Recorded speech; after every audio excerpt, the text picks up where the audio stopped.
नमस्कार, आपण पाहता हिरकणी न्यूज. हिरकणी न्यूज प्रत्येक क्षण ताज्या घडामोडी आणि महत्त्वाच्या प्रत्येक बातमीसाठी नेहमी तत्पर. अलमट्टी राष्ट्रीय प्रकल्प जाहीर होण्याची चिन्हे. कर्नाटक विधानसभेत केंद्र शासनाने अलमट्टी हा राष्ट्रीय प्रकल्प म्हणून जाहीर करून उंचीवाढीसह तो प्रकल्प पूर्णत्वास न्यावा असा एकमुखी ठराव नुकताच केलेला आहे. कर्नाटकातील भाजपचीही या ठरावाला मान्यता असल्यामुळे लवकरच याबाबतचा निर्णय होण्याची शक्यता वर्तवण्यात येत आहे. तसे झाल्यास कोल्हापूर आणि सांगली जिल्ह्याच्या जलबुडीचा धोका आणखीन कित्येक पटीने वाढण्याची भीती व्यक्त करण्यात येत आहे. अलमट्टी धरणाच्या उंचीवाढीसाठी कर्नाटकने 75,000 कोटी रुपयांची तरतूद करून प्रत्यक्ष कार्यवाहीला सुरुवात केली आहे. कर्नाटकने गेल्या काही दिवसांपासून अलमट्टीच्या उंचीवाढीसाठी लागणाऱ्या जवळपास 1,34,000 एकर अतिरिक्त जमिनीचे अधिग्रहण करण्याची कार्यवाही सुद्धा सुरू केली आहे. ही उंची वाढल्यानंतर अलमट्टी धरणाची क्षमता 123 TMC वरून 200 ते 223 TMC पर्यंत वाढणार आहे. त्याचप्रमाणे या जादा पाणीसाठ्यामुळे कर्नाटकातील जवळपास 6 लाख हेक्टर क्षेत्र नव्याने सिंचनाखाली येण्याचा कर्नाटकचा दावा आहे.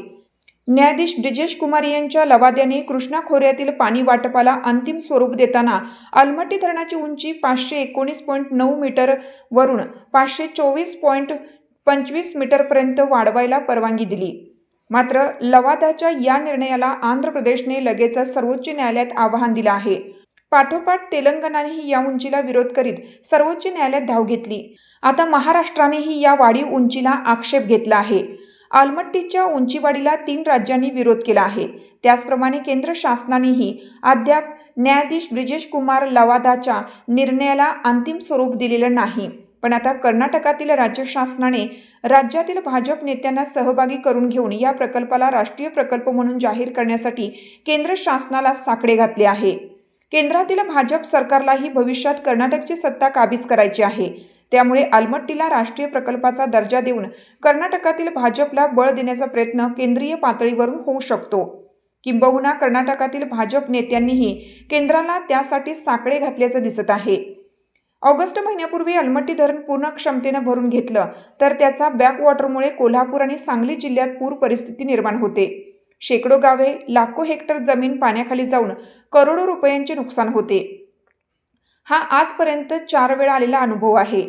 आता जर अलमट्टी धरणाची उंची आणखीन 5 मीटरने वाढली तर कोल्हापूर सांगलीचा जलबुडीचा धोका आणखीन कित्येक पटीने वाढणार आहे. त्यामुळे राज्य शासनाने या प्रकरणी केंद्र शासनाकडे महाराष्ट्राचे गाऱ्हाणे मांडण्याची आवश्यकता आहे. गोव्यात मांडवी या नावाने ओळखल्या जाणाऱ्या महादई नदीचा उगम कर्नाटकात खानापूर तालुक्यात होतो. या नदीचे गोव्याला जाणारे पाणी कर्नाटकात वळवण्याचा प्रकल्प कर्नाटक राबवत आहे. या प्रकल्पाला गोव्याचा विरोध आहे. त्यासाठी गोवा सरकार सर्वोच्च न्यायालयातही गेले आहे. 2019 ते 23 या काळात कर्नाटकात भाजप सरकार असताना या प्रकल्पाला गती देण्याचा प्रयत्न झाला होता. त्यावेळी गोव्यातही भाजप सरकार होतं आणि त्याचा या प्रकल्पाला विरोध होता. आजही आहे, कारण महादई नदीचा प्रवाह वळवला तर मांडवी कोरडी पडण्याचा धोका आहे. त्यामुळे गोव्यातलं भाजप सरकार कर्नाटकातल्या भाजप सरकारच्या योजनेला जोरदार विरोध करत आहे. राज्यहिताचा हाच मुद्दा महाराष्ट्रातील महायुती शासनानेही राबवण्याची गरज आहे. आपल्या हिरकणी न्यूज चॅनलला लाईक करा, शेअर करा आणि सबस्क्राईब करायला विसरू नका. आणि रहा अपडेट.